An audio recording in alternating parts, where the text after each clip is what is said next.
الحمد لله رب العالمين والصلاة والسلام على سيدنا ونبينا مولانا محمد المصطفى صلى الله عليه وسلم وعلى آله وأصحابه أجمعين। শুকরিয়া ইসলামিন্দু, আসসালামু আলাইকুম রহমতুল্লাহি ওয়া বারাকাতুহু।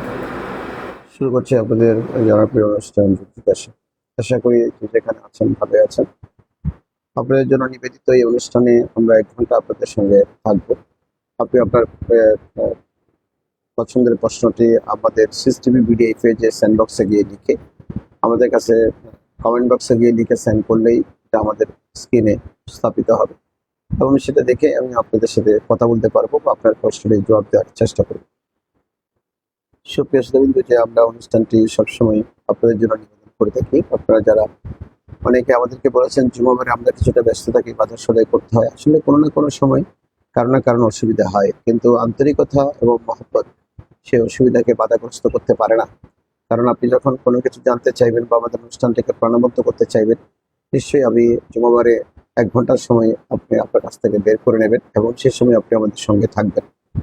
কিন্তু অজুহাত, অর্থাৎ কেউ বলেন রাতে, কেউ বলেন দিনে, আসলে আমরা আমাদের সময় মিলানো কঠিন হয়ে যায়। জুমাবারে যেহেতু আমাদের কোনো সকালবেলা কোনো কাজ নেই, আমরা এই সময়সূচিটা সুন্দরভাবে বেছে নিয়েছি এবং সেভাবে আমরা আমাদের অনুষ্ঠানকে সাজিয়েছি। শুভেচ্ছা। এখন জিলহজ মাস চলছে, ধীরে ধীরে এই মাসটি আমাদের কাছ থেকে বিদায় নিয়ে যাবে। এই মাসে হযরতে ওসমান গনি নূরানীর শাহাদাত বার্ষিকী গেল। এরপরে হযরতে ফারুক আজম রাদিয়াল্লাহু তাআলা আনহুর শাহাদাত বার্ষিকী এই মাসের একেবারে শেষের দিকে, এবং তিনি শেষের দিকে আক্রান্ত হয়েছিলেন এবং পয়লা মুহররম শরীফ ইনাকে মাজারে পাকে দাফন করা হয়েছে। এই রাসূল করিম আমার খোলাফায়ে রাশিদিনের অন্যতম ব্যক্তিত্ব হযরতে ফারুক আজম রাদিয়াল্লাহু তাআলা আনহুকে গভীর শ্রদ্ধাভাবে আমি স্মরণ করছি শাহাদাত বার্ষিকীর এই মাসে। পাশাপাশি আমাদের আগামী মাস হচ্ছে মুহররম হারাম। মুহররম মাস চলে আসছে, কারবালার মাস আসছে, আমাদের ত্যাগের মাস আসছে, আমাদের ইমামে হুসাইনে পাকের ভালোবাসার মাস আসছে। সুতরাং সেই মাসটিকে আমাদেরকে কদরদানি করতে হবে এবং হুসাইনি জজবা, ইমাম হুসাইনি পাক কেন এজিদিয়তের বিরুদ্ধে সংগ্রাম করেছিলেন এবং এজিদিয়ত কি বাস্তবায়ন করতে চেয়েছে, তারা কেন ব্যর্থ হয়েছে, হযরতে হুসাইনি পাক জয়ী হয়েছেন, হুসাইন পাক হয়েছেন, ইয়াজিদ পলিত হয়েছেন, সেটাই উপলব্ধি করতে পারাটাই হচ্ছে মুহররম শরীফের আমাদের মূল শিক্ষা। ইতিমধ্যে অনেকে আমাদের সাথে যুক্ত হয়েছেন। আমি ইনশাআল্লাহ আপনাদের সাথে ধীরে ধীরে আপনাদের প্রশ্নগুলো নেব। রাকিব ফাটান আমাদের সাথে যুক্ত হয়ে প্রশ্ন করেছেন। আসসালামু আলাইকুম রহমতুল্লাহ। ওয়ালাইকুম আসসালাম। উনি প্রশ্ন করেছেন, বিভিন্ন এলাকায় মসজিদের খতিব ও ইমাম মুসল্লিদের লক্ষ্য করা যায়, তারা ঈদের নামাজের পর কোলাকুলি বা মুআনাকা কাঁধে কাঁধ মিলিয়ে আলিঙ্গন করার ক্ষেত্রে উভয় কাঁধে মিলিয়ে 3 বার কোলাকুলি করার পরিবর্তে শুধুমাত্র এক পাশে কাঁধে 1 বার কোলাকুলি করে থাকেন। কোলাকুলি করার ক্ষেত্রে শরীয়তের হুকুম কি? ধন্যবাদ আপনাকে সুন্দর একটি প্রশ্ন করার জন্য। কোলাকুলি করার জন্য সুন্নত তরিকা হচ্ছে, যেটা আপনি বলেছেন এক পাশে করে থাকি, এটা সুন্নত তরিকা নয়। এটা সুন্নত তরিকা নয়। সুন্নত তরিকা হচ্ছে যে আপনি প্রথমে ডানে ডানে একজন ইমানদারের সাথে যখন আপনি দেখা হবে, প্রথমে মুসাফা করবেন, তারপরে কোলাকুলি করবেন। কোলাকুলি করতে হলে আপনার ডান, যার সাথে আপনি কোলাকুলি করতে চান ওনার ডান, এরপরে আপনার বাম, যিনি যার সাথে কোলাকুলি করতেছেন ওনার বাম, সর্বশেষ আপনার ডান, যার সাথে কোলাকুলি করতেছেন ওনার ডান। এটা দিয়ে শেষ হবে 3 বার। প্রথমে আমি ডানে, আমার এই পাশটা ওনার ডানের সাথে লাগবে, তারপরে আমার বামটা ওনার বামের সাথে লাগবে, এরপরে আমার ডান আবার সর্বশেষ ওনার ডানের সাথে লাগবে। এই 3 বার কোলাকুলি এই প্রক্রিয়ায় করবার পরেই এটা সুন্নতি প্রক্রিয়া। রাসূল পাক সাল্লাল্লাহু আলাইহি ওয়াসাল্লাম সাহাবায়ে কেরামের সাথে এভাবেই মুআনাকা কোলাকুলি করতেন এবং সেটাই সুন্নত তরিকা। কে কিভাবে করতেছে আমার এটা দেখার দরকার নেই। এখন যারা বিশেষ করে বিভিন্ন এজেন্সি আমাদের দেশে কাজ করছে ইসলামের নামে, যেমন ইহুদিবাদের এজেন্ট, খ্রিস্টানদের এজেন্ট, আলে হাদিস নামক এজেন্ট, ওরা কিন্তু ইসলামকে ফলদ মলদ করা অর্থাৎ যত পরিবর্তন করতে পারে তত ওই এজেন্ডা নিয়ে তারা এসেছে। আলে হাদিস নামক যারা আছে তারা কোনো না কোনোভাবে ইহুদি বা নাসরাদের এজেন্ট। সুতরাং তারা তাদেরকে আপনি আশ্চর্য হয়ে যাবেন যে তেল আবিব ইউনিভার্সিটিতে, যেটা ইসরায়েলের রাজধানী তেল আবিব ইউনিভার্সিটি কিন্তু ইসলাম ইউনিভার্সিটি না। এই তেল আবিব বড় ইউনিভার্সিটি, অনেক বড়, এটা ইসরায়েলের জন্য সবচেয়ে বড় ইউনিভার্সিটি। ওই ইউনিভার্সিটি ইসলামিক স্টাডিজ ডিপার্টমেন্ট আছে। কি বুঝলেন আপনি? কেন উনি কেন ইসলামিক স্টাডিজ ডিপার্টমেন্ট খুলবেন? আপনি যদি বলেন যে অক্সফোর্ড ইউনিভার্সিটি ইসলামিক স্টাডিজ হচ্ছে, এটা কিন্তু আশ্চর্য হওয়ার বিষয়, কারণ ওরা তো ইসলামের পক্ষে শক্তি না। ওরা কেন ইসলামিক স্টাডিজ ডিপার্টমেন্ট খুলবে? কি আমাদের প্রতি করুণা করতেছে যে আমরা গিয়ে যেন উচ্চশিক্ষা নিতে পারি? আমরা ইসলামের উপর উচ্চশিক্ষা নিলে ওদের কি লাভ? মোটেও না, বরঞ্চ ওরা সেই তেল আবিব ইউনিভার্সিটিতে ইসলামিক স্টাডিজ খুলেছে মানে ওরা আরব বিশ্বের অনেক ছাত্রকে সেই ইউনিভার্সিটিতে ভর্তি হওয়ার সুযোগ দিচ্ছে, মুসলমানদের সুযোগ দিচ্ছে। এবং তারা ওখানে যে শিক্ষকগুলো রেখেছে, ইসলামিক স্টাডিজ ডিপার্টমেন্টে যে শিক্ষকগুলো রেখেছে, ওরা তাদের এজেন্ট, ইহুদিদের এজেন্ট। তখন স্টুডেন্ট যখন তারা পাবে, স্টুডেন্টকে তারা মগজ দোলাই শুরু করবে, মগজ দোলাই শুরু করে তাদেরকে একেবারে তাদের মতে পরিপক্ক করে তারপরে তারা বেতন দিয়ে বা তারা স্যালারি দিয়ে বিশ্বে ছেড়ে দেবে সারা দুনিয়াতে, যে তুমি Tel Aviv university Islamic studies পড়েছো, তার মুখে কিন্তু দাঁড়িয়ে আছে, মাথায় বিশাল পাগড়ি আছে, একটা ইসলামিক স্কলার। সে এসে আমাদেরকে শিক্ষা দিচ্ছে যে কোলাকুলি তিন দিকে না, কোলাকুলি হবে একদিক, একদিকে। যেমন সৌদি আরবে কোলাকুলি দেখেছি আমি, সিনার সাথে সিনাটা একটু লাগায়, তারপরে কপাল একটা চুমা দিয়ে কোলাকুলি হয়ে গেছে। অথচ রসুল করিম সাল্লাল্লাহু আলাইহি বলেছেন যে কোলাকুলি হচ্ছে আন্তরিকতা, যে দোনো আপনি ওনার সাথে এমন ভাবে বুকে বুক মিলাবেন যেন আপনাদের দুজনের বুক একের বুক অপরের বুকের সাথে মিলে, এবং সেখানে একটা মহব্বতের নার্ভ আছে, কিছু সেন্সিটিভ বিষয় আছে, এগুলো যখন একে অপরের সাথে মিলিত হবে তখন একের সাথে অপরের মহব্বত জন্মায়। এই মহব্বত জন্মানোটাই হচ্ছে মূল সুন্নতের উদ্দেশ্য। সুতরাং যারা একদিকে আপনি বুক মিলায়, ওরা কিন্তু কোলাকুলি হচ্ছে কিনা আমি জানি না, তবে এটা কিন্তু সুন্নতি কোলাকুলি হচ্ছে না। আপনাকে অসংখ্য ধন্যবাদ। সুন্দর একটি প্রশ্ন করেন। আরিফ চৌধুরী প্রশ্ন করেছেন, কোনো মুসলমান বাড়িতে হিন্দুদের নাটক সিনেমা দেখলে শিরিক হবে নাকি গুনাহ হবে? গুনাহ হবে, শিরিক না, এগুলো কিন্তু গুনাহ কবিরা। হিন্দুদের বলেন মুসলমানই বলেন, মুসলমানটা কি একেবারে তুলসী পাতা না, ওটাও কিন্তু হারাম। এই জন্য হারাম, সে তো এখানে নাটক মানে মিথ্যা, নাটক মানে মিথ্যা। কারো দেখেন, একজন ভদ্র মহিলা কাউকে স্বামী বানাচ্ছে, আসলে কি সে তার স্বামী? এভাবে কি হয়? আচ্ছা, কেউ যদি কোনো মহিলা হঠাৎ করে রাস্তায় বলে যে আপনি আমার স্বামী, তাহলে কি এটা কি স্বামী হবে? এবং এই প্রক্রিয়াটা কেউ মেনে নিবে? এখন আপনি দেখেন, স্ক্রিনে সে গিয়ে আরেকটা ভদ্রলোককে বলতেছে, হাজব্যান্ড ওয়াইফের আলাদা আলাদা জায়গায় সে অ্যাক্টিং করতেছে। অনেক মেয়ে তার বয়ফ্রেন্ড নিয়ে যাচ্ছে, অথচ ওই মেয়েটা কিন্তু বিয়ে হয়েছে, চারজনের সাথে চারজন স্ত্রী। এগুলো কিন্তু তো শরীয়তে মারাত্মক গরিত কাজ। সুতরাং আপনি ওই ইন্ডিয়ান বলেন বাংলা বলেন, নাটক মানেই মিথ্যা, নাটক মানেই হচ্ছে ভৌতাবাজি, নাটক মানেই হচ্ছে ধান্দাবাজি, নাটক মানেই তো, নাটক শব্দটাই হচ্ছে এরকম। আমরা এক ওর সাথে গোসা করে যখন ডাক করি তখন বলে যে ভাই নাটক দেখাচ্ছস, নাটক দেখাচ্ছস। অর্থাৎ নাটক মানে ঘৃণিত একটা শব্দ। এই ঘৃণিত শব্দটা যেই করবে সেই কবিরা গুনাহ করবে। এটা শিরক হবার কোনো কারণ নেই, গুনাহ কবিরা। তবে গুনাহ কবিরা কিন্তু আপনাকে তওবা করতে হবে, তওবা না করলে গুনাহ কবিরা মাফ হবে না। আশা করি আপনি বিষয়টি বুঝেছেন। আপনাকে অসংখ্য ধন্যবাদ। আহনাফ প্রশ্ন করেছেন, একদম শেষ রাকাতে বইটাকে ইমামকে পেরে জামাত পরিপূর্ণ সওয়াব দেওয়া হবে? হ্যাঁ, জামাতের পরিপূর্ণ সওয়াব দেওয়া হবে, তবে তকবীর উলা, প্রথম যে আমি মসজিদে এসে আল্লাহু আকবার বলে তকবীর উলা আমি পাবো, সেটার ফজিলত আপনি পাবেন না। এমনি জামাতে শরীক হওয়ার, জামাতে নামাজ পড়ার, এক রাকাতের 27 রাকাতের সওয়াব, এটা কিন্তু আপনি পেয়ে যাবেন। ধন্যবাদ আপনাকে। আলামিন মিয়া প্রশ্ন করেছেন, আসসালামু আলাইকুম রহমতুল্লাহ। ওয়ালাইকুম আসসালাম। আমরা জানি সুদের টাকা দিয়ে মসজিদ কিংবা মাদ্রাসার বাথরুম বানানো যায়, অথবা সোয়াবের নিয়ত ছাড়া গরিবকে দান করা যায়, কিন্তু আহ, আমার প্রশ্ন হলো উম, আমার প্রশ্ন হলো এই সুদের টাকা দিয়ে নিজের বাথরুম বানানো যাবে কি? দেখেন, এটা সুদের টাকা তো আপনি খেতে পারবেন না। বাথরুম ইউজ করা মানে নিজের জন্য, বাথরুমটা কিন্তু আমার পরিবারের জন্য, আমার জন্য। এখন এটা আপনি কি করবেন? এই টাকাটা আপনি সবের নিয়ত ছাড়া কোনো কানে দিয়ে দেবেন। তো দিবেন কোথায়? একটু নির্দিষ্ট জায়গায়। নিজের বাথরুম নির্মাণ করার জন্য তো আপনার টাকা আছে, তাহলে আপনি সুদ খাওয়া হয়ে গেল। কারণ বাথরুম নির্মাণ করা কিন্তু আপনার দায়িত্ব, আপনার দায়িত্ব। আপনি অবশ্যই সেই বাথরুম ঘরের জন্য নির্মাণ করবেন, তবে সুদের টাকা দিয়ে কেন? তাহলে তো এটা একটা আরেকটা ফের আসলো, যে আপনি যে সুদের টাকা আমি খাবো না, সুদের টাকা দিয়ে আমার বাথরুম বানাবো। তো আমি দোতলা ঘর করার সময় আমি বিল্ডিং করতেছি 10 তলা, 10 তলার মধ্যে খুব খেয়াল করবেন, 10 তলা বিল্ডিংয়ে প্রতিটি বাথরুমের জন্য ফিটিংস এবং আদার্স মিলা 5 লক্ষ টাকা বাজেট। 5 লক্ষ টাকার কমে কিন্তু কোনো বিল্ডিং হবে না। তো এখন আমি ব্যাংকে টাকা লাগালাম, সে টাকার সুদ বের করলাম, সুদ বের করে করে আমি শুধুমাত্র আমার বাসার বাথরুমের কাজে লাগালাম।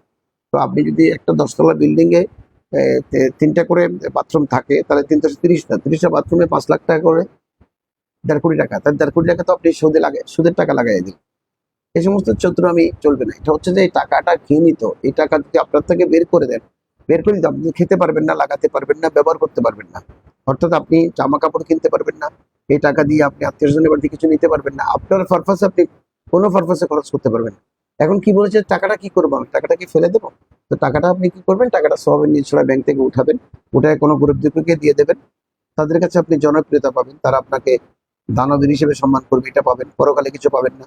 অথবা আপনি যদি লাগাতে চান কোনোখানে, যে গণবাথরুম, যেমন এই রাস্তার পাশে যে আমাদের সিটি কর্পোরেশন অনেক সময় গণবাথরুম করে, পাবলিক টয়লেট যেটাকে আমরা বলি, ওটাতে আপনি লাগাবেন। অথবা আপনি মসজিদের ঘৃণিত বাথরুম যে ওখানে আপনি লাগাই দেন, জনগণ উপকৃত হবে। উপকৃত অর্থাৎ সে, দেখেন একদিকে ফেসাবও নাপাক, সুদের টাকাও নাপাক, অর্থাৎ নাপাককে দিয়ে নাপাককে শায়েস্তা করতে হবে। অর্থাৎ তো সুদের টাকা তো ঘৃণিত, যেটার উপর আমি পেশাব করি। মূল বিষয়টা হচ্ছে এরকম, ঘৃণিত টাকাকে ঘৃণিত টাকা দিয়ে বিদায় করতে হবে। সুতরাং আপনি আপনার ঘরের মধ্যে এটা লাগাতে পারবেন না। আপনি বাইরে কোথাও দিতে চাইলে আপনি গণবাথরুম অথবা মসজিদের বাথরুম এগুলোতে আপনি এটা দিয়ে দেবেন, সওয়াবের নিয়ত ছাড়া। পাশাপাশি কোনো মানুষকে দান করলেও সে সওয়াবের নিয়ত ছাড়া। যে আপনি গরিব মানুষকে দিয়ে দিলেন, কিছু বললেন না, যে আপনি মনে মনে নিয়ত করলেন যে এটা আমার কোনো সওয়াব লাগবে না, ঘৃণিত টাকাটা আমি তাকে দিয়ে দিলাম, সে উপকৃত হবে, সেই দুনিয়াতে উপকৃত হবে। তার জন্য সে আপনাকে দুনিয়াতে দানবীর সম্মান সবকিছু বলবে, কিন্তু পরকালে তার বিনিময়ে আপনি কোনো কিছু পাবেন না। ধন্যবাদ আপনাকে। সাকিব প্রশ্ন করছেন, দাওয়াতুল খায়ের মাহফিল কি? দাওয়াতুল খায়ের হচ্ছে কল্যাণের পথে ডাক। দাওয়াতুল খায়ের কল্যাণের ডাক।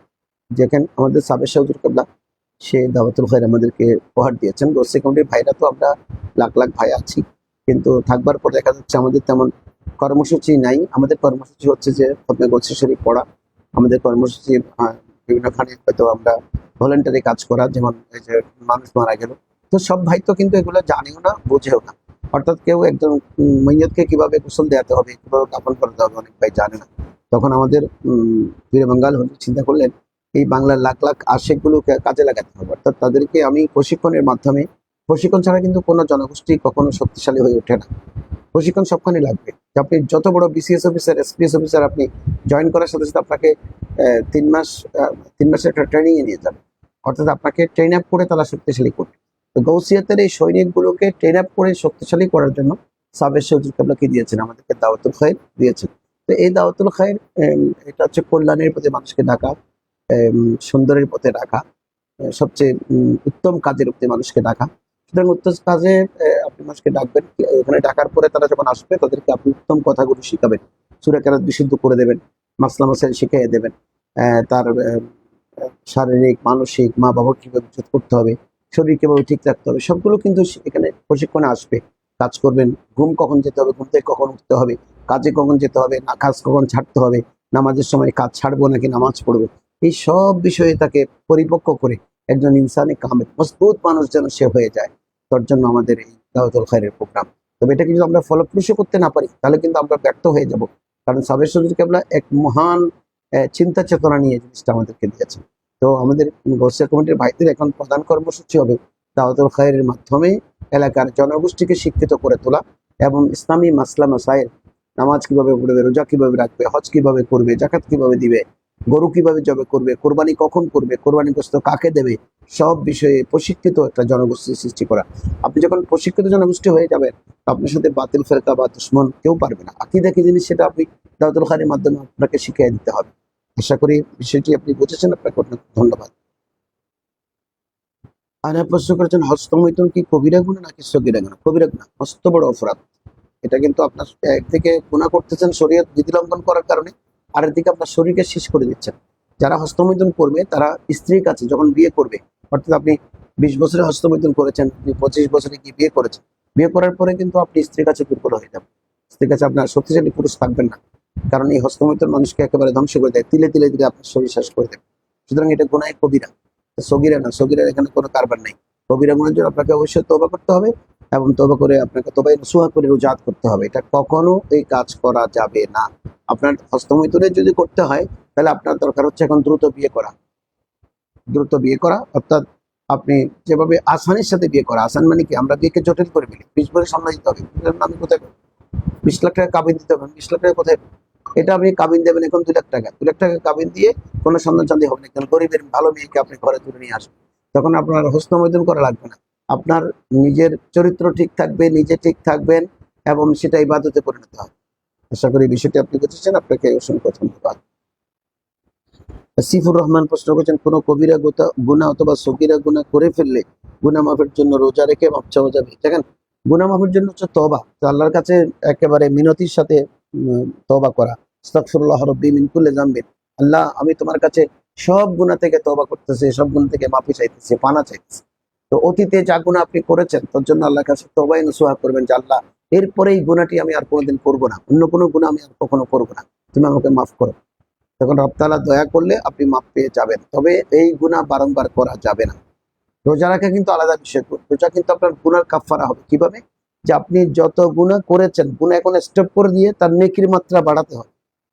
রোজা রাখবেন, কোরআন শরীফ পড়বেন, নফল নামাজ পড়বেন, দান সদকা করবেন, মা বাবার খেদমত করবেন, সবকিছুই ভালো। এই যখন নেকির কাজ আপনি বাড়াইয়া দেবেন, এই নেকিটা আপনার জন্য অতীতের গুনাহ করেছেন যে সেটা মুছে দেবে এবং সেটা কাফফারা হয়ে যাবে। সেটার সেটার জায়গায় নেকিতে ভরে যাবে। যেমন একটা পাত্রে আপনি গুনাহ জমতে জমতে জমতে জমতে পাত্রটা ভরে গেছে, এখানে এই পাত্রে আমি আর কোনো গুনাহ ঢুকাবো না, এখন শুধু সওয়াব ঢুকাবো।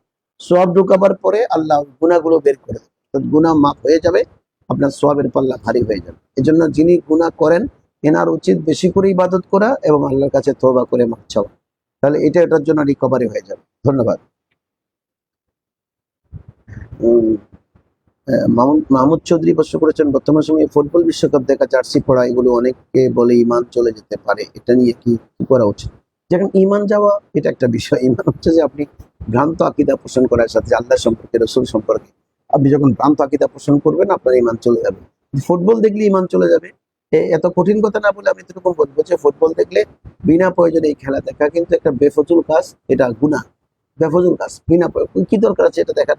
আচ্ছা, এই যে গুনাহ কেন হচ্ছে আপনি বলতে পারেন যে হুজুর খেলা তো খেলাই, আবার গুনাহ কেন হবে? তো ইসলামে সব গুনাহ হলে আমরা যাবো কই? একটু বিনোদন লাগবে না? হ্যাঁ, আপনি ফুটবল খেলা খেলতে পারবেন, কিন্তু ফুটবল খেলার গ্যালারিতে কোনো মহিলা থাকতে পারবে না, কারণ টেলিভিশন স্ক্রিনটা বারবার মহিলার দিকে নিয়ে যায়, কারণ মহিলাকে দেখালে মানুষের অ্যাট্রাকশন বাড়বে। তাহলে এটা মহিলাদের, একটা বেগানা মহিলাকে যে গেঞ্জি পরা অবস্থায় আমি এরকম রং সিঙ্গা পোশাকে অথবা চেহারা সুরত একেবারে লাল টকটকে করে চলে আসে পার্লার থেকে, আর বিদেশি মহিলাগুলো তো এমনও লাল, আপনি ওদিকে যখন দেখলেন তখন আপনার নজরটা কোথায় গেল, চিন্তাটা কোথায় গেল? গুনাহ হলো না? দেখতে বুঝলাম খেলা, করে ফেললাম গুনাহ। এই খেলা থেকে আমাদেরকে পানা চাইতে হবে, এক। দুই নম্বর হচ্ছে যে আপনি কোনো গ্যালারিতে মহিলা ছাড়া কি কোনো ফুটবল খেলা হবে? আচ্ছা, হবে না, এটা বাদ দিলাম আমি। দ্বিতীয়ত আপনি নামাজের রক্তে, আপনি যখন খেলা দেখতে বসে নামাজের রক্তে কোথায় চলে যাচ্ছে? এখন আমি একটু আগে এই মানে 9টার দিকে আমি একটু সেলুনে গিয়েছিলাম, আজকে কথা বলছি। সেলুনওয়ালা যিনি আমার শেভ করতেছে তখন কিন্তু টেলিভিশন চলতেছে, খেলা ওই ইয়ে করতেছে, খেলার যে আবার এটা কি বলে, একবার খেলার টাইমে খেলা হয়ে গেছে, হ্যাঁ রিভিউ করতেছে, আবার খেলাটা এখন দিচ্ছে, অর্থাৎ রাতে পাগল যারা দেখতে পারে না, এই দিনের পাগলারা দেখার জন্য কম থেকে। এখন নাফি দুইটা যেটা আমার সেভ করতেছে এটা মাঝে মাঝে ফাল মারে, মাঝে মাঝে ফাল মারে, আমি চিন্তা করতেছি লাভ মারে কেন, অর্থাৎ লাভ মারতেছে কেন, আমি তো চিন্তা করতে আমার মুখ টুক কাইটা দেখি, লাভ মারে যে ওখানে যখন গোল হয় সে কিন্তু লাভ মারতেছে। এখন এক লাভে যদি ওই খুরের আঘাত আমার গালের উপর লাগে তাহলে গালের কি অবস্থা হবে? তো এটাই ইসলাম এগুলো মানা করেছে, এই লাভ মারতেছে। আমি ছোটবেলায় আমার আরেকটি কথা মনে পড়েছে, আপনারা হয়তো হাসবেন। আমাদের এলাকায় একজন ভদ্রলোক ছিলেন, মুরব্বী, উনি খুব ফুটবল প্রেমী ছিলেন। তখন ফুটবল টেলিভিশনে দেখার কোনো সুযোগ ছিল না, টেলিভিশন মানুষের করে আসেও না। এটা আমি 80-র দশকের আগের কথা বলছি, যখন আমরা একেবারে প্রাইমারি স্কুলে বা মাদ্রাসার প্রাইমারি পর্যায়ে আমরা পড়তাম। তো এই ভদ্রলোক ওই মসজিদে আসার সময় ফুটবল খেলার ধারা বিবরণী প্রচার হতো রেডিওতে, রেডিওটা পকেটে করে নিয়ে আসছে। এখন পকেটে ওটা বাজায় দিয়ে সে নামাজ পড়ে, এদিকে নামাজ পড়তে তারা কিছু বলার নেই, সে কিন্তু মুরব্বী, তাকে কিছু বললে আমাদেরকে ধমকাবে। তো আমরা শুধু হাসতাম আর আফসোস করতাম, অর্থাৎ পকেটের মধ্যে ধারা বিবরণী, এদিকে নামাজ। তো একদিন ঘটনাক্রমে নামাজের মধ্যে গোল হয়ে গেছে, গোল করে চিৎকার দেওয়ার পরে সে এমন লাভ মারছে, একে লাভে যায় পড়ছে ইমামের উপর। বাস্তব কাহিনী বলছে, হাসাবার জন্য বলিনি। তাহলে এই হচ্ছে খেলা, এই খেলা থেকে আমাদেরকে দূরে থাকতে হবে। আসেন, এরপরে হচ্ছে যে যখন আপনি খেলতে গেলেন, ফুটবলাররা সবাই কিন্তু হাফ প্যান্ট পরা, আপনার নজর কি তাদের সতর দিকে যাচ্ছে না? এখন তার গুণা হচ্ছে এটা আমি, তার তো গুণা হচ্ছে, তার কাছে গুণাও কিছু হবো কি, এগুলো ম্যাক্সিমাম তো বেইমান। আমি যখন মরক্কোর মুসলমান খেলে, বাংলাদেশের মুসলমান খেলে, তার পাকিস্তানের মুসলমান খেলে, তখন কিন্তু তুরস্কের মুসলমান খেলে, তখন আমার কাছে আফসোস আসে, আরে মুসলমান, যে তোকে তো সতর দেখানো হারাম, নাভি থেকে হাঁটু পর্যন্ত এই জায়গাটা পুরুষদের জন্য সতর, এটার ভ্যাকেন্সি থাকবে, আপনি কাউকে দেখাতে পারবেন না, বিশেষ প্রয়োজন ছাড়া স্ত্রী দেখতে পারবেন। তাহলে এই যে আমি এখানে সতর দেখালাম, সারাদিন আপনি সতর দেখলেন, গুণা হলো না? এমনির গুণা সব পিছনে, এমনি তো গুণার ডিফুতে আছে, কিন্তু আপনার গুণা হচ্ছে। এই জন্য আমাদের এই বেফজুল কাজটি থেকে নিজকে দূরে রাখতে হবে। আর উন্মাদনা, এই উন্মাদনা কিন্তু ইসলামে হারাম। আপনি দেখেন গত পরশুদিন কোন একটা ডিস্ট্রিক্টে আমি দেখলাম যে একটা ছেলে জার্সি পরে গাছে উঠছে পতাকা টাঙ্গাবার জন্য। তো যেই যেই গাছের যে পতাকাটা টাঙ্গাবে সেই বাঁশটা ছিল কাঁচা। এই কাঁচা বাঁশ উপরে তারের সাথে লাগার পরে নিমিষের মধ্যে সেই গাছের উপরে শেষ, গাছেই লটকে গেছে ছেলেটা। এত খারাপ লাগলো যে একটা ফুটবলের জন্য, কোথায় ফুটবল খেলা হচ্ছে, আমেরিকাতে, মেক্সিকোতে, কোথায় খেলা হচ্ছে আর কোথায় মানুষ মরতেছে। আসলে এগুলো ইসলাম মানা করেছে যে আমি কারো বুকটা খালি করতে দেয় না বিনা কারণে। এই ছেলেটা যদি মারা গেছে, মা বাপ কি কষ্ট পাবে। সে তো চলে গেল, ফুটবলও চলে যাবে। ফুটবল আর তো উন্মাদনাটা বেশি দিন থাকবে না, কিছুদিন পরে শেষ হয়ে যাবে। কিন্তু ওই ছেলেটাও চলে গেল, মা বাপ আজীবন কষ্ট পাবে, ছেলেটাকে ভুলতে পারবে না। এই জন্য ইসলামে এগুলো বিলকুল নাজায়েজ এবং গুনাহ কবিরা। আশা করি আপনি বুঝেছেন। আপনাকে অনেক ধন্যবাদ। আর এই সমস্ত পলিটিক্যাল ম্যান, ওরে বাবারে, অনেক অনেক আলেম পলিটিক্যাল ম্যান কিন্তু কঠিন কষ্ট করবে নিশ্চয়ই, যেহেতু রাজনৈতিক মানুষ। অনেক অনেক আলেমকে ইহুদিদের দালাল, এটা কিভাবে করে, তারা কেন দালালি করে, তারা টাকার জন্য দালাল করে। আলেম না, আলেম না ওরা। হয়তো আপনি দেখবেন যে ইহুদি দাঁড়িয়ে রেখেছে, আরবি শিখেছে। একটু আগে বলেছিলাম Tel Aviv university Islamic studies department আছে, ওখান থেকে আরবি শিখেছে। আরবি শিখে, আরবি তো একটা ভাষা, ওই ভাষা আপনি ভালো করে জানবার পর কোরআন হাদিস আপনি বুঝবেন। ওটা শিখে মুখস্থ করে তারা মুসলমান সেজেছে, মুসলমানদের মধ্যে ফাটল সৃষ্টি করে দেওয়ার জন্য। অর্থাৎ আপনি ওই সুরতে বলতেছে যে এক একটি কথা বলতেছে, যেমন কোল মোয়ানাকা করা, এটা বুকের এক পাশের সাথে এক পাশ লাগালে হয়ে যাবে। তারপর নামাজে জোরে আমিন বলতে হবে, হাত সিনার উপর লাগাতে হবে। আমি আমার এই ক্ষুদ্র নজরে, বড় বড় মুহাদ্দিসিনরা হতে নাদের নজরে আসতে পারে সিনার উপরে হাত বাঁধার ব্যাপারে আমি একটা হাদিসে দেখি। অথচ সিনার নাবির নিচে হাতার সোকরা হাত বাঁধার ব্যাপারে বুড়ি বুড়ি হাদিস আছে, আবু দাউদ শরীফের হাদিস আছে, বিভিন্ন কিতাবের হাদিস আছে। কিন্তু তারা এটা না দেখে প্রত্যেকে বানাইয়া একটা নিয়ে আসছে যে সিনার উপর হাত বাঁধতে হবে। সিনার উপর হাত বাঁধা কিন্তু একরকম না। কারণ ইহুদিরা বলছে এটা যদি তুমি পারফেক্টলি করতে পারো, তাহলে মুসলমানদের মধ্যে বিরোধ সৃষ্টি হয়ে যাবে। একদল সিনাতে বাঁধা, একদল নাবের নিচে বাঁধা, দুই দলের মধ্যে চরম ফাটাফাটি হবে। এই ফাটাফাটির এক পর্যায়ে মুসলমান ধ্বংস হয়ে যাবে। ওদের উদ্দেশ্য সেটা যে তোরা ফাটাফাটি করলে আমি ইসরায়েলের মাধ্যমে পুরো মিডল ইস্ট দখল করি। কারণ মিডল ইস্ট হচ্ছে সারা পৃথিবীর অর্থনীতির প্রাণকেন্দ্র। এখানে মিডল ইস্টে স্বর্ণ আছে, মিডল ইস্টে তেল আছে, মিডল ইস্টে গ্যাস আছে, মিডল ইস্টে আপনার পেট্রোল আছে, সব নিয়ামত, তরল তরল স্বর্ণ যেটাকে আমি বলছি। এখন তারা চাচ্ছে ইসরায়েলের মাধ্যমে মুসলমানদেরকে ফাটাফাটিতে লাগাইয়া দিয়া আমাদের ধন সম্পদ তারা গজব করবে, নিয়ে যাবে। কিন্তু এটাতে তারা অনেকটা সাকসেস হয়েছে। আমরা তো লেগেছি এখন একজনের সাথে একজন, আমরা এক দেশকে দেখতে পারি না, তো চরম ভাবে গালাগালি করি। কি জন্য?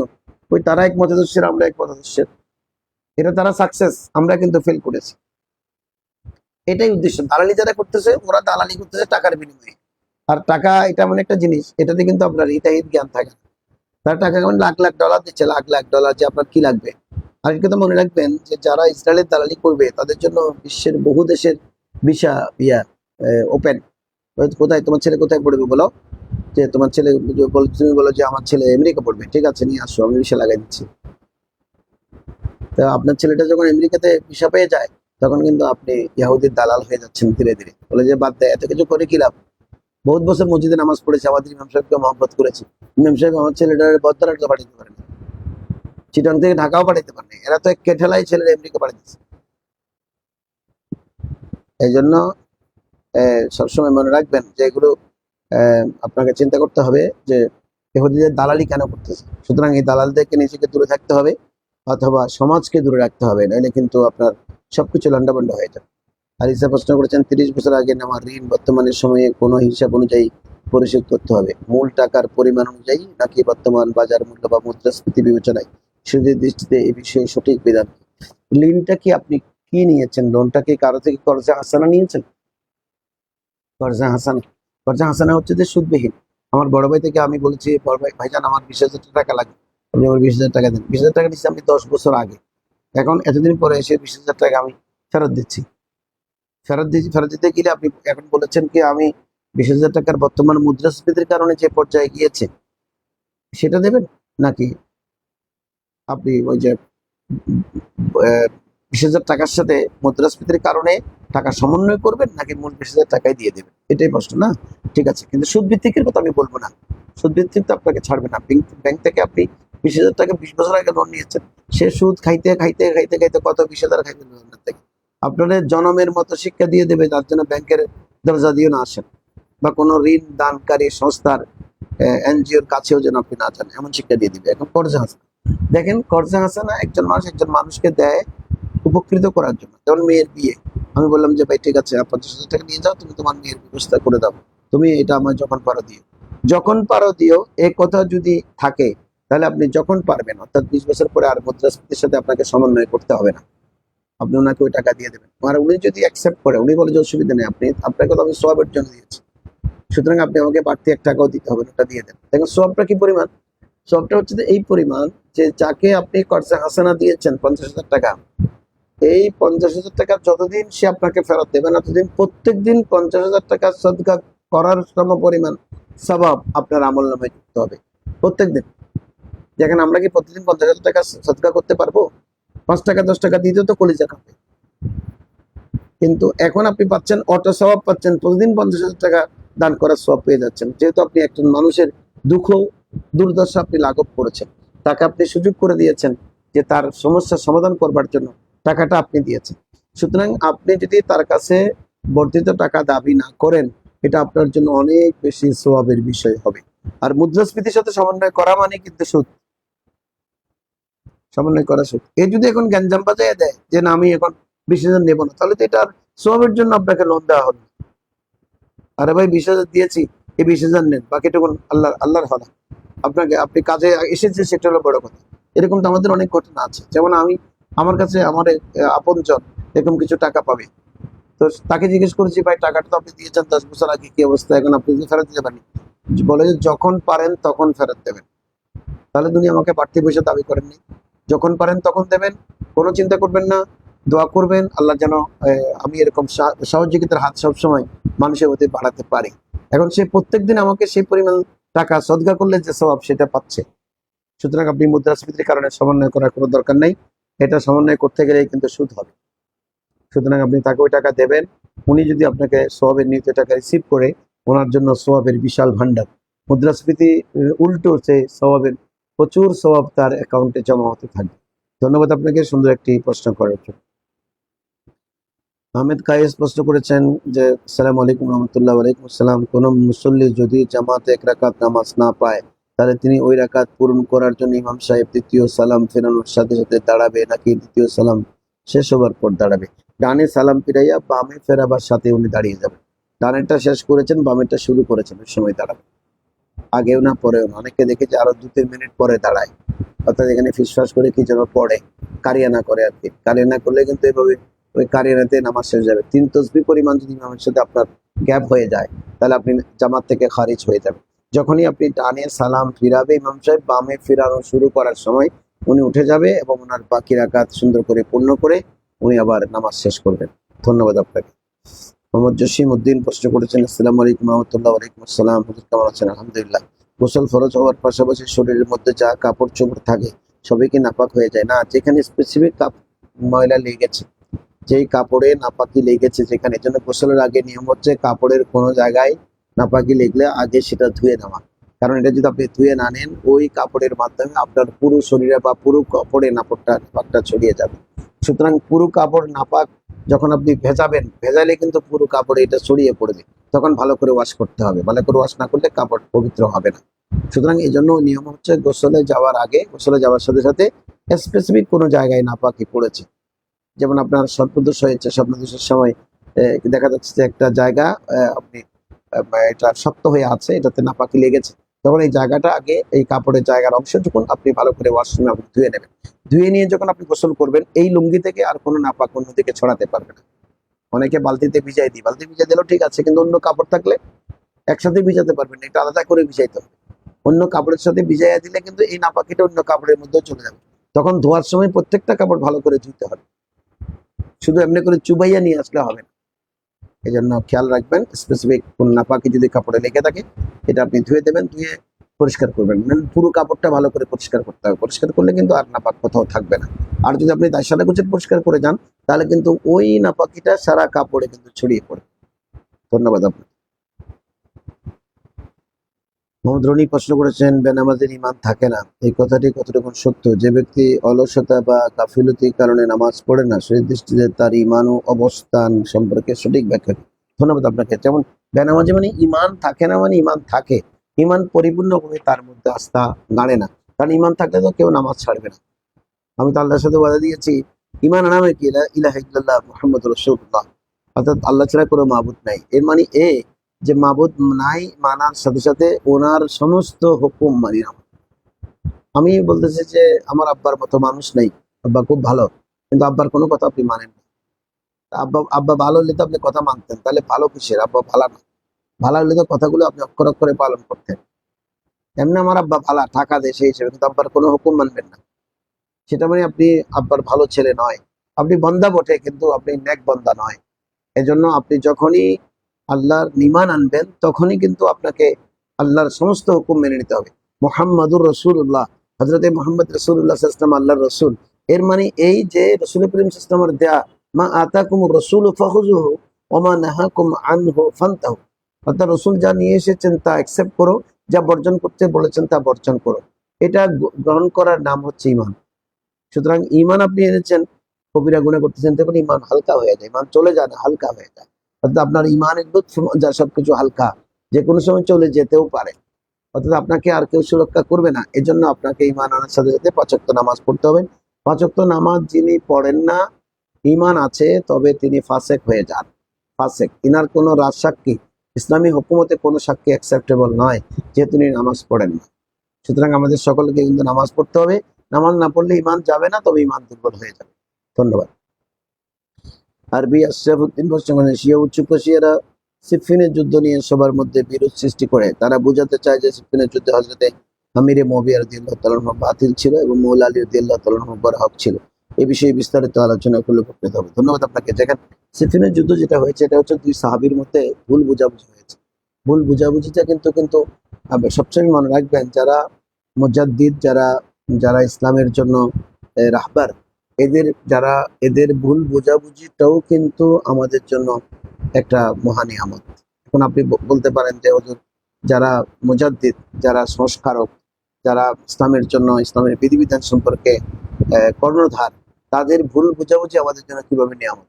নিয়ামত এই জন্য যে তারা যখন ভুল বোঝাবুঝি হবে, তখন তখন এক পর্যায়ে তারা আবার তাদের যে কোনো একজনের ভুল থেকে ফিরে এসে ওরা রোজাত করে ইসলামের জন্য মাসালাগুলো ছেড়ে দেবে। যেমন আমার সাথে একজন আলেমের যে কোনো একটা মাসালা নিয়ে তর্ক হলো, আমি বললাম যে এটা হবে, উনি বললেন যে ওটা হবে। তো আমরা বললাম যে ভাই, এটা ওটা না, আজকে গিয়ে আমরা দুজনে আবার কিতাব ঘাটাঘাটি করব। দুজনে কিতাব ঘাটাঘাটি করলাম। পরের দিন আমরা আবার বসলাম, বসে দেখলাম যে না, আমি যেটা বলেছি ওটা ঠিক, ওনারটা হতে ঠিক। তখন আমরা দুজনেই কিন্তু ঠিকটা স্বীকার করে নিলাম। স্বীকার করার পাশাপাশি যে লাভটা আমাদের এবং জাতির হবে, সেটা হলো যে আমরা দুজনে তর্ক বিতর্ক করার কারণে অনেকগুলো মাসালা বের হয়ে এসেছে। মাসালা বের হয়ে এসেছে, জাতির জন্য উপকারে চলে এসেছে। এজন্য আমাদের যারা যারা আমাদের জন্য সলফে সালেহীন, আমাদের বুজুর্গান, আমাদের সাহাবায়ে কেরাম, তাবিঈন, তবে তাবিঈন, ইনাদের বিরোধটা কিন্তু দুনিয়াবী কোনো বিরোধ না। আমাদের বিরোধ বাজে জায়গা নিয়ে, এনাদের বিরোধ বাজে মাসালা নিয়ে, এনাদের বিরোধ বাজে, এটাকে বলা হয় খাতায়ে ইজতিহাদি। আপনি ইজতিহাদ করেছেন, ইজতিহাদে ভুল হয়েছে। ইজতিহাদ মানে ইসলামের নতুন কিছু বের করার চেষ্টা করা, ইসলামের সাথে সমন্বয় রাখার চেষ্টা করা। এখন চেষ্টা করতে গিয়ে আপনার হয়তো খাতা হয়ে গেছে, আমার ভুল হয়ে গেছে। এই ভুল কিন্তু ইনার জন্য গুনাহ না, কারণ সাহাবায়ে কেরামে সবাই গুনাহ থেকে মাহফুজ। আপনি প্রথম মানবেন যে হযরতে আমির মুয়াবিয়া রাদিয়াল্লাহু তাআলা আনহু সাহাবী কিনা। যদি সাহাবী আপনি না মানেন, আপনার সাথে আমার কোনো কথা নেই। আপনি তখন একজন সাহাবীকে সাহাবী না মানার কারণে কিন্তু ঈমান চলে যাবে। খুব খেয়াল করবেন। সাহাবায়ে কেরাম, আল্লাহ রাসূল বলেছেন, আমি আমার অনুকরণ করো, আমার সাহাবায়ে কেরামের অনুকরণ করো, খোলাফায়ে রাশিদিনের অনুকরণ করো। এখন খোলাফায়ে রাশিদিন অনুকরণ আপনি যখন ছেড়ে দিয়েছেন, আপনার কাছে কিন্তু আর ঈমান নেই, কারণ রাসূলের নির্দেশ আপনি মানেন নাই। তো আপনারা যদি আপনার আমিরে মুয়াবিয়া রাদিয়াল্লাহু তাআলা যদি সাহাবী মানেন, তাহলে কিন্তু আর কোনো সমালোচনা করতে পারবেন না। এই বিরোধটা যে হয়েছিল সিফিনের যুদ্ধে, যেটা হয়েছে হযরতে মাওলা আলীর সাথে আলী কারামাল্লাহু ওয়াজহু, এটা দুজনের মধ্যে ভুল বোঝাবুঝি ছিল। ভুল বোঝাবুঝির কারণে যুদ্ধটা হয়েছে। এখান থেকে তারা আবার মুজাহাদ করেছে, একে অপরকে কিন্তু সম্মান করতে। তো ভুল বোঝাবুঝির কারণে কোনো কিছু হয়ে গেলে এটাকে আপনি ফতোয়া জারি করতে পারবেন না। উনি সঠিক, উনি বেঠিক, এটা বলতে পারবেন, দুজনেই ঠিক। কিন্তু দিনের দিন একজনের ইস্তেহাদে খতাই ছিল। শুনেন, ইসলামের একটা ফতোয়া হচ্ছে যে আপনি যখন ইস্তেহাদ করবেন, তখন একটি ইস্তেহাদের জন্য, একটি মাসালার জন্য আপনি আপনি কি পাবেন? 10টি নেকি পাবেন বা 100 গুণা আপনি সওয়াব পাবেন। কিন্তু যখন কোনো ইস্তেহাদ আপনি ভুল করবেন, তখন কিন্তু সওয়াব থেকে বঞ্চিত হবেন না। একটার জন্য একটা একটা ভুলের জন্য একটা সওয়াব পাবেন। কেন হুজুর ভুলের জন্য সওয়াব পায় নাকি? ভুলের জন্য সওয়াব পায় এই জন্য যে আপনি তো এটা ইজতিহাদ করেছেন, গবেষণাটা করেছেন ইসলামকে আবিষ্কার করার জন্য, ইসলামকে উপস্থাপন করার জন্য। উদ্দেশ্য বুঝতে হবে। আমি গবেষণা করতেছি পিএইচডি ডিগ্রি নেবার জন্য, এখানে ভুলভাল ঢুকাই দিয়ে হলো ডিগ্রিটা আমার কাছে বড়। ইসলামে কিন্তু ডিগ্রি বড় না, ইসলামে ইমান বড়, ইমান সবচেয়ে বড়। এজন্য ইনাদের ইস্তেহাদটা ছিল ইসলামের জন্য। ইস্তেহাদে খতাই করলেও কিন্তু একটার জন্য একটা সওয়াব পাবেন। দেখেন হযরত আমির মুআবিয়া রাদিয়াল্লাহু তাআলার সাথে মৌলা আলী শেরে খুদার যে বিরোধ, এটা ইনাদের ব্যক্তিগত নয়, এটা ইনারা ইসলামের জন্য করেছে। অর্থাৎ উনি মনে করেছেন উনি সঠিক, মৌলা আলী মনে করেছেন মৌলা আলী সঠিক। এই ইনাদের যে ইস্তেহাদ, ইস্তেহাদ নিয়ে আমরা কেন বাগিচা বাগ করতে যাব? আমরা কে? দেখেন ১,৫০০ বছর পরে এসে কই সাহাবীর যুগে তো কোনো সাহাবী বলেন নাই যে আমিরে মুআবিয়া হযরতে আলী কারামাল্লাহর সাথে যুদ্ধ কেন করতে গেলেন, আমরা আমিরে মুআবিয়া রাদিয়াল্লাহু মানি না। এটা কিন্তু কোনো সাহাবী বলেন নাই, তাবিন বলেন নাই। তবে তাবিন বলেন নাই ১,৫০০ বছর পরে এসে আমরা বিচারের কাঠগড়ায় এদেরকে তাড়া করাচ্ছি, এটা মস্ত বড় বেয়াদবি, মস্ত বড় বেয়াদবি। যে সাহাবী আপন জায়গায়, এনারা প্রত্যেকে মেয়ারে হক, সুতরাং এনাদের সমালোচনা কোনো উম্মত করতে পারবে না। আপনি এখানে স্টপ মাউথ, আপনার মুখ বন্ধ রাখতে হবে, কোনো অবস্থায় আপনি কথা বলতে পারবেন। এটাই হচ্ছে ইসলামের শিক্ষা। এনারা দুজনেই সঠিক, দুজনের ইস্তেহাদ হতাই হলেও কিন্তু না সওয়াব পেয়েছে। সুতরাং এটা ভুল বুঝাবুঝির কারণে যুদ্ধটা হয়েছে। অনেকে বলতে পারেন যুদ্ধের ভুল বুঝাবুঝির কারণে এতগুলো মানুষ মারা গেল, এটার ব্যাপারে আপনি কি বললেন? যে এতগুলো মানুষ যা মারা গেছে তারা সবাই শহীদ হয়েছে। কি জন্য শহীদ হয়েছেন? ইনারা কিন্তু একটা ইস্তেহাদকে নিয়ে, একটা ইসলামের মূল পয়গামকে নিয়ে ইনাদের মধ্যে ভুল বুঝাবুঝি হয়েছে। সুতরাং ইনাদের শাহাদাতটা বিতা নয়। তো আপনি গভীরভাবে স্টাডি করলে দেখবেন এখানে মুসলমানের জন্য অনেক কল্যাণ নিহিত আছে। স্টাডি করতে হবে মহব্বত সহকারে, ভুল ধরার জন্য নয়। আমরা কিন্তু স্টাডি করি উসমান গনি জিন্নুরাইন ভুল ধরার জন্য, আমরা স্টাডি করি হযরত আমিরে মুআবিয়া রাদিয়াল্লাহু তাআলা আনহুর ভুল ধরার জন্য। এটা কিন্তু মস্ত বড় বেয়াদবি। সাহাবায়ে কেরাম আইহিম ইক্তাদাইতুম ইহতাদাইতুম, রাসূল বলেছেন তাদের যারা অনুসরণ করলো তারা সঠিক পথ পেয়ে গেল।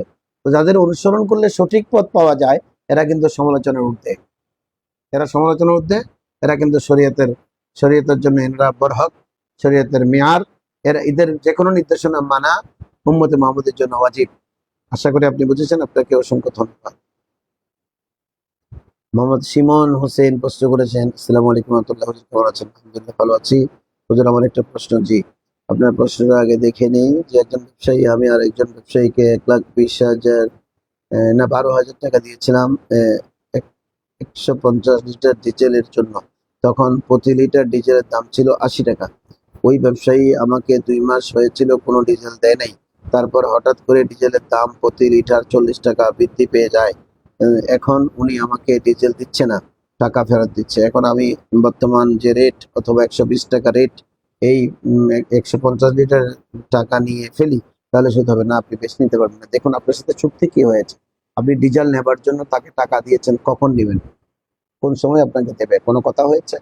আর একটি কথা, কি আপনি তার কাছে কেন চুক্তি করতে গেলেন? কি সমস্যা? সে কি চোরা পথে ডিজেল বিক্রি করে? ডিজেল তো ইয়েতে আছে, পেট্রোল পাম্পে আছে।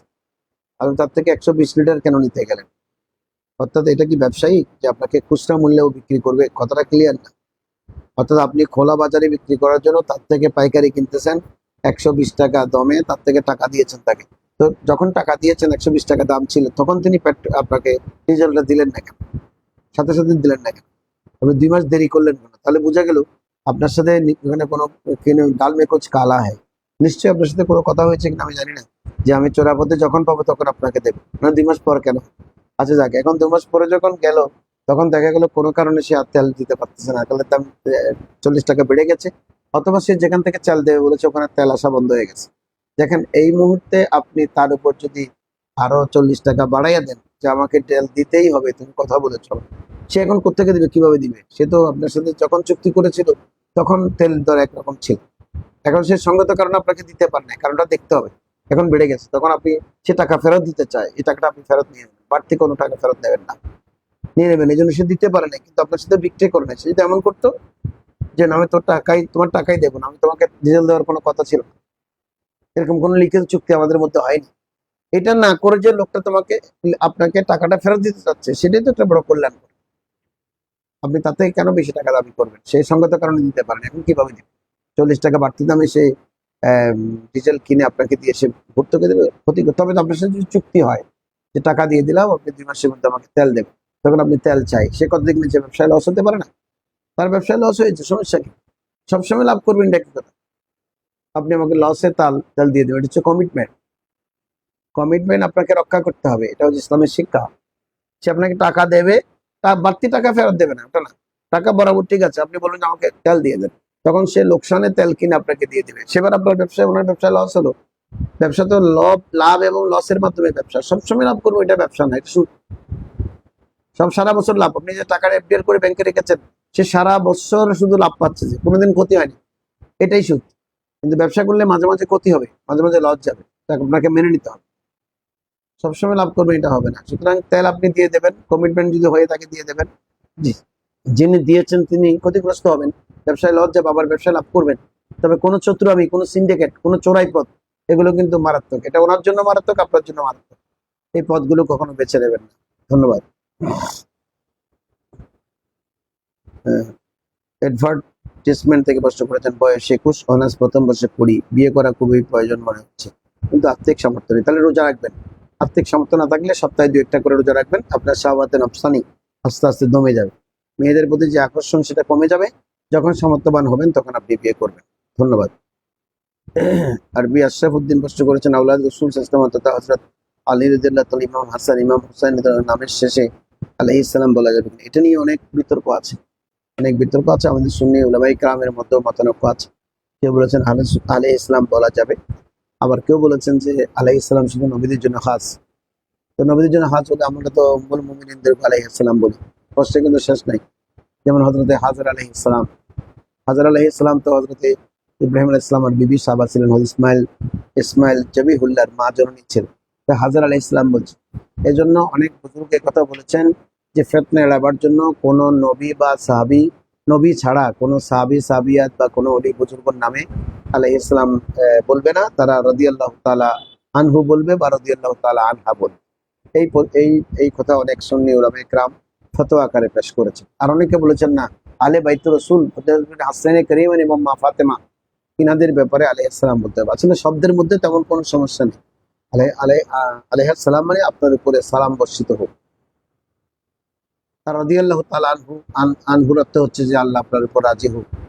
দুটোটা কাছাকাছি অর্থ, কিন্তু ওলামায়ে কেরামের মধ্যে মতানৈক্য আছে। তবে সবচেয়ে বেটার হচ্ছে মতানৈক্যে না যাওয়া, যে আল্লাহ রাসূলের সাহাবীদের সবাইকে সাহাবীদের নামের পাশে রাদিয়াল্লাহু তাআলা আনহু ওয়া রাদু আনহু, আল্লাহ যেটা বলতে বলেছেন সেটা বলা। কিন্তু আল্লাহ তাবারক ওয়া তাআলা কিন্তু কোথাও কোনো সাহাবীকে আলাইহিস সালাম বলবার জন্য কোনো নির্দেশনা নাই, বরঞ্চ রাদিয়াল্লাহু তাআলা আনহু বলবার নির্দেশনা কোরআনে আছে। সুতরাং সমস্ত সাহাবায়ে কেরামকে রাদিয়াল্লাহু তাআলা আনহু বলাই বেটার। এই বিরোধটা সাহাবায়ে কেরামের মধ্যে কখনো আমরা লক্ষ্য করিনি। কোনো সাহাবী তো হযরতে ইমামে হুসাইনে পাককে কখনো হুসাইন আলাইহিস সালাম বলেছেন, ওরকম কোনো নজির নেই। এজন্য সুন্নি উলামায়ে কেরামের মধ্যে এটা যথেষ্ট মতানৈক্য আছে, যে আমরা বলবো মতানৈক্য আমরা এড়িয়ে চলবো, আমরা রাদিয়াল্লাহু তাআলা আনহু বলবো। ধন্যবাদ আপনাকে। মোহাম্মদ আশরাফুদ্দিন প্রশ্ন করেছেন, এক পীর সাহেব বলেছেন, আমার নবী সাল্লাল্লাহু আলাইহি ওয়াসাল্লামকে যেদিন সৃষ্টি করেছেন ওদিন মৌলা রাদিয়াল্লাহু তাআলা সৃষ্টি করেছেন। এটা কতটুকু যৌক্তিক? একেবারে অযৌক্তিক, বাজে কথা। মৌলা আলীর জন্য ওনার ভালোবাসা মহব্বত উতরাই পড়তেছে। এটাকে বলা হয় ইফরাত তাফরীত, অতি বাড়াবাড়ি কিন্তু ইসলামে গ্রহণযোগ্য না। আল্লাহ রাসূলকে যেদিন বানাইছে, আলীকেও সেদিন বানাইছে। আরো কত কথা শুনতে হবে, যে আল্লাহ তাবারক ওয়া তাআলা ছাড়া কেউ জানে না। এগুলো দিয়ে কি ফজিলত? আমাদেরকে সবাইকে একই দিনে বানিয়েছে রুহানি জগতে মৌলা আলী শেরে খোদা, আমাদের প্রিয় নবী সাল্লাল্লাহু আলাইহি ওয়াসাল্লাম নয়, শুধু সমস্ত সৃষ্টিকে একই দিন সৃষ্টি করা হয়েছে, এবং সেটাকে রুহানি জগতে রেখে দেওয়া হয়েছে, পর্যায়ক্রমে পৃথিবীর জন্য পাঠানো হয়েছে। তাই আমি যদি বলি, ভাই আমি রুহানি জগতে তোমার সাথে ছিলাম, আমার আব্বাকে যদি বলি, ভাই কেমন আছো, আব্বা যদি বলে যে কিরে ভাই কেন বললা, কয় আপনি আমার রুহানি ভাই। তো কারণ আমরা তো রুহানি জগতে একই দিনে সৃষ্টি হয়েছে, কেউ বড় না কেউ ছোট না, একদিনই আমাদেরকে রুহানি জগতে। তো হযরতে মৌলানা শেরে খোদা রাসূল পাক সাল্লাল্লাহু আলাইহি ওয়াসাল্লাম রুহানি জগতে কিন্তু একই দিনে সৃষ্টি হয়েছে, প্রথম নবী করিম সাল্লাল্লাহু আলাইহি ওয়াসাল্লামকে সৃষ্টি করেছেন। তাহলে তো ওই এই আলী কারামুল্লাহর এই হাদিসের মাধ্যমে আপনি তো এই রাসূল পাক সাল্লাল্লাহু আলাইহি ওয়াসাল্লাম আউয়ালু মা খালাকাল্লাহু নূরি, যে সর্বপ্রথম আল্লাহ আমার নূর সৃষ্টি করেছেন, তাহলে এই হাদিসটাকে আপনি অস্বীকার করতেছেন। রাসূল নিজেই বলেছেন আউয়ালু মা খালাকাল্লাহু নূরি, যে পৃথিবীর জমিনে আমার নূরই প্রথম সৃষ্টি করা হয়েছে।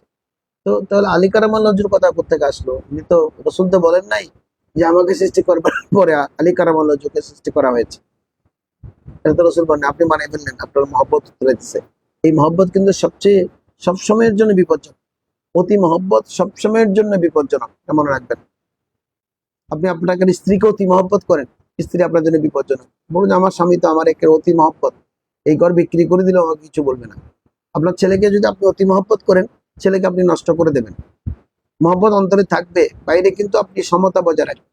আলী কারামাল্লাহকে আপনি অতি মহব্বত করতেছেন, এই অতিটা কিন্তু আপনাকে শিয়াইজমে নিয়ে গেছে, আপনাকে ধ্বংস করে দিচ্ছে। সুতরাং এই কাজগুলো থেকে আমরা যেন মুসলমানরা বেঁচে থাকি। ধন্যবাদ।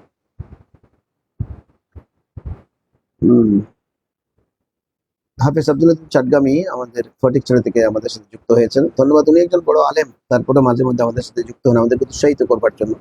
জনাব আব্দুল লতিফ চাটগামি সাহেবকে অনেক ধন্যবাদ। তিনি বলছেন, আসসালামু আলাইকুম ওয়া রাহমাতুল্লাহ। মানুষ ইন্তেকালের পর চালিশা করা হয়, এই কাজ কতটুকু ইসলামে বৈধ? বৈধ হলে কিভাবে পালন করতে হবে? কোনো কোনো পরিবারে মইয়তের সন্তান যতজন থাকে ততদিন আগে চালিশা করে ফেলার রেওয়াজ প্রচলিত আছে, এটাই এই ব্যাপারে জানতে চাই। ধন্যবাদ আপনাকে। যেখানে চালিশাটা দেখেন, একজন মুসলমানকে যখন কবরের বাড়িতে দাফন করা হয় তখন 40 দিন পর্যন্ত প্রত্যেক দিন ইনার রূহ বাড়িতে আসে। এটা আর রূহ, একটা কিতাব আছে আল্লামা জৌজি রহমতুল্লাহ আলাইহ, তারপরে শারহ সুদূর আল্লামা জালালউদ্দিন সুয়ুতী রহমতুল্লাহ আলাইহ, এনারা কিন্তু এই কিতাবগুলোতে এই কথাগুলো উল্লেখ করেছে। আল্লামা জৌজি রহমতুল্লাহ ইবনে কাইয়িম জৌজি, ইনি আর রূহ, আর হযরত জালালউদ্দিন সুয়ুতী রহমতুল্লাহ আলাইহ শারহ সুদূর, এনারা বলছেন প্রত্যেক দিন 40 দিন পর্যন্ত প্রত্যেক দিন রাতে ওনাদের আত্মা বাড়িতে আসে। 40 দিন শেষ হয়ে যাবার পরে এই আত্মা কিন্তু প্রত্যেক দিন আসাটা বন্ধ হয়ে যায়, শুধু প্রতি বৃহস্পতিবার দিবাগত রাত অর্থাৎ জুমার রজনীতে ইনি বাড়িতে আসে। আপনার হয়তো মনে থাকবার কথা, ছোটবেলায় আমাদের মারা বৃহস্পতিবারে কিন্তু আমাদেরকে কম্পালসরি মাগরিবের নামাজের পরে দরুদ শরীফ পড়তে লাগাই দিতেন। বৃহস্পতিবার কিন্তু আলাদা, আগে থেকে বলে দিতেন, আজকে বৃহস্পতিবার, তোরা কিন্তু মাগরিবের পরে কোথাও যাবি না, এখানে দরুদ শরীফ পড়তে হবে। অর্থাৎ আমাদের মুরব্বীদের আত্মা বাড়িতে আসবে। আত্মা যখন বাড়িতে আসে উনি আমাদেরকে দেখে, আমরা দেখি না। তো ছেলে মেয়েরা নাতি নাতিরা যখন এক কাজ করে, দরুদ শরীফ পড়ে, নামাজ পড়ে, কোরআন শরীফ পড়ে, ইনারা খুব খুশ হয়। ইনারা তখন আমাদের ওয়ারিসানদের জন্য দোয়া করে কবরের বাড়িতে চলে যায়। আর যদি ইনারা আমাদেরকে গান বাজনা, নাট্য নাটক, এই সেই হাবজাব এগুলো দেখে, তখন আমাদেরকে বদদোয়া দিয়ে চলে যায়। এই জন্য মুরব্বীরা কবর থেকে দোয়া এবং বদদোয়া দুটোই করতে পারে। অনেক সন্তান ছেলে মেয়ে দেখবেন মা মারা যাওয়ার পরে আরো উঠে যাচ্ছে, কেন? মার জন্য যত ইসাল করে, মা কবর থেকে তার জন্য দোয়া করে, এই অবস্থা। কিন্তু আপনি বলেছেন 40 দিন, তো 40 দিন যাবার পরে যেহেতু প্রতি জুমাবারে জুমা রজনীতে আসেন, প্রতিদিন আসার রূপ বন্ধ হয়ে যায়, তার জন্য আমরা 40 দিন একটা স্পেশাল খানা পিনা বা দোয়া মনোযোগ ইন্তজাম করি যে আল্লাহ, আজ পর্যন্ত 40 দিন আমার মা আমার বাবা প্রত্যেক দিন রাতে আমাদের বাসায় রুহানি ভাবে আসতেন, কিন্তু আজ থেকে সেই প্রত্যেকদিন আসাটা বন্ধ হয়ে যাচ্ছে। এখন সপ্তাহান্তে শুধু জুমার রজনীতে আসবেন। তো আল্লাহ, এই জন্য আমরা একটা ইন্তজাম করে থাকি, সেটাকে চালিশা বলা হয়। আমরা গরিব দুইয়ে খাওয়াই, যেন উনি আমাদেরকে না বলেন প্রতি সপ্তাহান্তে যেন আমাদের বাড়িতে আসেন। আচ্ছা আসেন। আপনি বলেছেন যে এটা ছেলে যন্ত্রণা থাকে কতদিন আগে, মোটেও না, এগুলো সব ফালতুর আওয়াজ। এগুলা কিছু মোল্লা মৌলবী, কিছু ওই যে আমাদের দেশে মির্জি বলে, মির্জি মির্জি মুরগি জবাই করে, যে আপনি ওদিকে দেখবেন, ইনারা কিন্তু এগুলা রটাইছে এবং ঘটাইছে। কিভাবে রটালো? যে বলে যে ছেলে 5 জন, তো 5 দিন আগে করে ফেলেন, এটাকে বলা হয় বারানি। এখানে বারানি, কমানি, পূজানি এগুলা কিচ্ছু ইসলামে নাই। আপনি একেবারে একজ্যাক্ট 40 দিন যেদিন হবে, যে 40তম রাত যেদিন হবে সেদিনই সেটা করবেন। 40তম রাত কিন্তু একদিন আগে। যেমন 40তম রাত জুমাবারে যদি হয়, তাহলে বৃহস্পতিবার সন্ধ্যাবেলায় হবে, সন্ধ্যা সূর্য ডুবে যাওয়ার পরে রাত শুরু হবে, সেই রাতেই হবে। এটা বাড়ানি উজুরি কিছু নাই। তো অনেকে বলে একদিন আগে করতে হয়, 2 দিন আগে করতে হয়, এটা আমাদের কতগুলো বত্রাবাস। আরেকটা আছে যে কিছু এরকম মোল্লা মৌলবী যেগুলো খয়রাত খেয়ে বেঁচে থাকে, তারা আমাদেরকে শিখিয়েছে যদি 40 টুকরা মুরগির গোস্ত দিতে হবে, 40 টুকরা খোরমা দিতে হবে আমাকে। কেন? কয় উনি আর আসতেছে না, তো ওই জন্য 40 টুকরা আমি খাই ফেলি। আরে উনি আসতেছেন না, যে উনি উনি খাইতে আসছেন নাকি? 40 টুকরা আপনি কেন খাবেন? হ্যাঁ, আপনি ওদিন দোয়া মোনাজাত করেছেন, আপনাকে আমি সামর্থ্য মতো খাওয়া দিতে পারি, খাওয়া দিতে কোনো বাধা নেই, কিন্তু 40 টুকরা কেন দেব? আপনাকে খাওয়া দিতে কোনো বাধা নেই, আপনিও খাবেন। আপনি যদি পরিবারের জন্য আমি দিতে চাই, কোনো অসুবিধা নেই, তো হুজুর আমাদের জন্য খেদমত করেন, আমি ওনাকেও খাওয়াবো, ওনার পরিবারের জন্য দিব। তো আমি টিফিন তাকে করে বেশি করে বাইদা ইনার বিবির জন্য দিয়ে দিলাম। আমাদেরকে তো মানুষের কম দেয়, আমাদেরকে অনেক সময় খেলাম আবার গাঁটি একটা তুলে দেয়। আমরা, আপনি তো নিশ্চয়ই জানেন, আমরা অনেক খতম বুখারিতে গেলে খাওয়ায়, আমাদের খাওয়ায়, আবার আসার সময় পুটি একটা দেয়। তাই বললাম যে এটা কি, কয় এটা ভাবির জন্য। অর্থাৎ ভাবি তো আপনার খেদমত করে, ভাবি একজন আলেমী দ্বীনের খেদমত করে, এই জন্য ভাবির হক আছে, ভাবিও পাবে। এটাতে কিন্তু অসুন্দর কিছু না। কিন্তু আপনি 40 টুকরা নেবেন, আবার একটা আগুনের মশাল জ্বালায়। আমি বললাম যে মশালিটা কি, কয় মশালিটা হচ্ছে আমার রুকে আগাই দিচ্ছি, যে তো রু যে 40 দিন পর্যন্ত আসে নিয়মিত, আজকে যে আসবে না, তারা আগুন লাগাই দিচ্ছেন আর জীবনে যেন না আসে। এই বদ্র আওয়াজগুলো সুন্নি সমাজ থেকে একেবারে টোটালি অফ করে দিতে হবে। আপনি 40 দিন পড়বেন মানে একদম মূল 40 দিনে 39তম রজনী, যেটা 39তম দিবাগত রাতে হবে, সেটাতে আপনি করবেন। হ্যাঁ, সেটা যদি কোনো অসুবিধা হয় সেটা ভিন্ন কথা। দেখা গেল যে ওই রাতে আমি হয়তো আমার কোনো গুরুত্বপূর্ণ আত্মীয় স্বজনের বিয়ে শাদী পড়ে গেছে, সামাজিক একটা বড় অনুষ্ঠান পড়ে গেছে, তো আমি তার একদিন আগে করে ফেলতে পারি, কোনো অসুবিধা নেই। সেটা আমাদের আমাদের একটা কন্ডিশনাল শর্ত থাকবে, যে হয়তো আমাদের বাড়িতে দেখা গেল ওই দিন আমার পাশে আর এক লোক মারা গেছে, ওনাদের মেজবান, বিশাল এক আয়োজন আমার পাশে, তো আমি আমার বাবার 40 ফাতিহাটা আগের দিন করে ফেললাম, ওদিন আমি ওখানে সময় দিলাম, ওটাও কিন্তু আমাদের ইসলামের সহজ, সেটা ভিন্ন তরফ। কিন্তু আপনি 2 দিন আগে, 3 দিন আগে, 4 দিন আগে, মেয়ে আছে, ছেলে আছে, এই আজে বাজে কথাগুলো কোনো কিতাবে নেই। এগুলা কোন কিতাব থেকে এই মোল্লা মৌলবীরা বানাইছে আমারও জানা নাই। এগুলো দ্বারা এখন আমরা ওহাবি, খারেজি, রাফেজি, শিয়া এদের কাছে বিতর্কিত হই, কষ্টের মুখোমুখি। এই জন্য আমাদেরকেও এমন ঝালাই করে আমাদের অবস্থান সৃষ্টি করতে হবে, যেন আমাদের আশপাশে কেউ আমাদের বিরুদ্ধে কোনো কথা বলতে না পারে। জনাব মোহতরম আব্দুল লতিফ চট্টগ্রামী সাহেব, আপনার জন্য শুভকামনা। আল্লাহ আপনাকে হায়াত দিক, আরো বেশি খেদমত করবার তৌফিক দিক। আমাদের অনুষ্ঠানটা আপনি দেখেন, এটাই সবচেয়ে ভালো লেগেছে। কারণ অনুষ্ঠান দেখা মানে, একজন বিজ্ঞ লোক দেখা মানে আমাদের ভুল ভ্রান্তি ধরে দেওয়ার সুযোগ থাকে। আপনাকে অসংখ্য ধন্যবাদ আমাদের সাথে যুক্ত থাকার জন্য।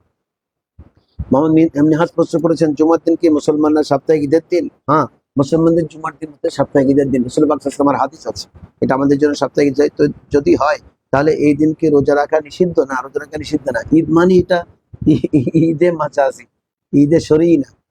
আপনি এটা হচ্ছে আপনি ফজিলত পাবেন, কিন্তু ওই রমজানের ঈদের মতো এটা ঈদে শরঈ ঈদ না। এটা হচ্ছে ঈদে মাজাজি, অর্থাৎ আপনি ফজিলত পাবেন। রোজা রাখা নিষেধ না। রোজা রাখা নিষেধ হচ্ছে এক বছরে 5 দিন। ঈদ উল ফিতরের দিন অর্থাৎ শাওয়াল মাসের 1 তারিখ, আর জিলহজ মাসের 10, 11, 12, 13, যেটা আমরা কোরবানি করলাম। 10, 11, 12, 13 এই 4 দিন। এই 4 দিন গোস্ত খাওয়ার জন্য, শুধু খাবেন যে, বন্ধ নাই, গোস্ত খাবেন।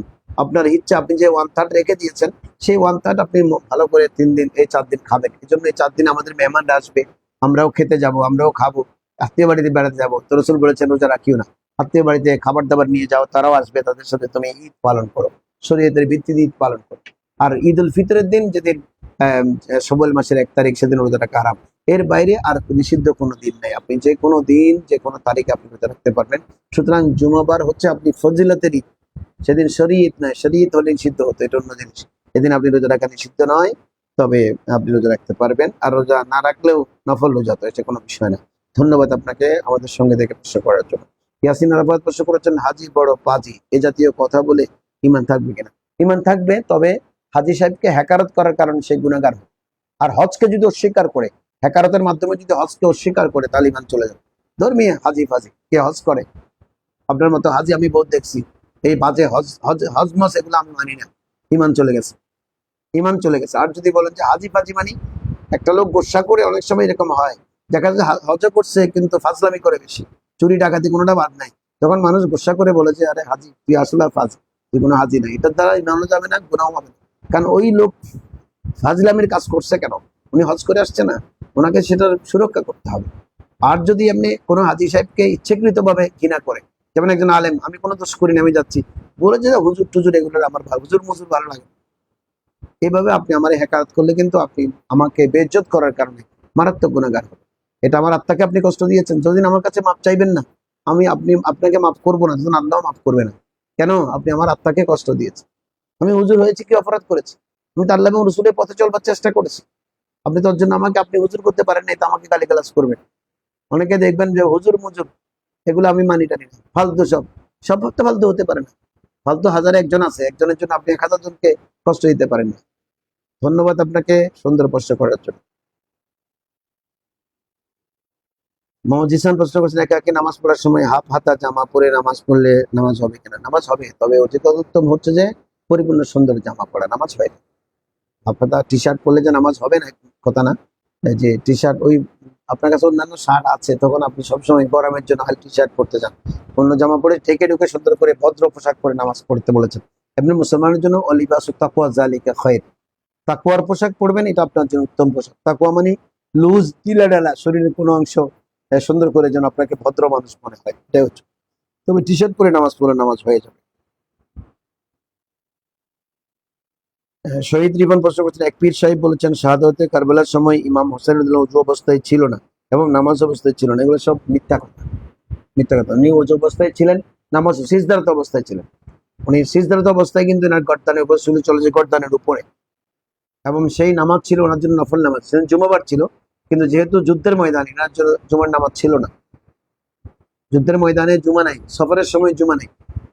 তিনি ওই সালাতুল শুকর আদায় করছেন যে আল্লাহ 2 রাকাত নামাজ পড়ে আমি বিদায় নিতে চাই, কারণ এই নামাজের জন্যই তো আমি জান দিচ্ছি, নামাজ সঠিক থাকবার জন্য, এই আজান ঠিক থাকবার জন্য। আজানে এজিদ খলিফাতুল্লাহ, এটা আশহাদু আল্লা মুহাম্মাদুর রাসূলুল্লাহ ওয়া আশহাদু আন্না এজিদু খলিফাতুল্লাহ, এটা প্রবেশ করে দিয়েছে।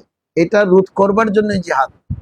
সুতরাং ওই জিহাদে হযরত ইমাম হুসাইন পাক অবশ্যই সিদ্ধান্ত ছিলেন বা হুজুর ছিলেন। হুজুর অনেক কিছু বলবে, আপনি কনফিউজ হলে বড় সত্যিকারের হক্কানি কোনো হুজুরগুলোর সাথে আপনি মিলাইয়া দেখবেন, তখন এর কাছ থেকে আপনি সত্যিকারের পথের দিশা পেয়ে যাবেন।